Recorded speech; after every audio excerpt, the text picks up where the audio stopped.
ఎప్పుడైనా అబ్జర్వ్ చేసావురా? కుక్క కరిస్తే అది మగ కుక్క అయినా కరిచాడనరు, కరిచిందనే అంటారు. పక్షి అరిస్తే అది మగపక్షి అయినా అరిచాడనరు, అరిచిందనే అంటారు.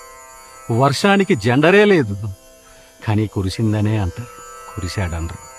ఉరుము ఉరిమిందంటారు, ఉరిమాడంటారు. మెరుపు మెరిసిందంటారు, మెరిశాడంటారు.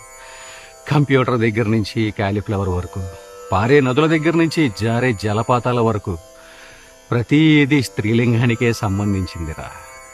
ఈ భూమి మీద మగాడు ఒంటరివాడు. అంటే మనకెవరు లేరా? ఎందుకు లేరు? అందరూ అంతరిక్షంలో ఉన్నారు.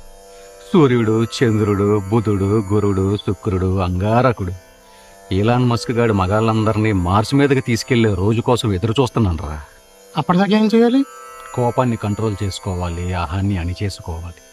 బానిసగా బతకడం బ్రతుకు తెరువు చేసుకోవాలి నాయన. నేను చేసుకోను. అయితే ఏం జరుగుద్దంట? అయినా ఇందాక నుంచి నేను చూస్తున్నాను, నేను ఇటుపక్క ఉంటే నువ్వు అటుపక్క చేసి మాట్లాడతావేంటి? నేను కూడా నీలాగే కోపాన్ని కంట్రోల్ చేసుకోను అని ఎగిరెగిరి పడ్డాను రా. ఏం జరిగింది? ఎగిరి మెల్ల మీద తన్నింది, మెడ అటు ఇటు తిరగట్లేదు. మెడిటేషన్ చేస్తే కోపాలు తగ్గుతాయంట, నిజమేనా?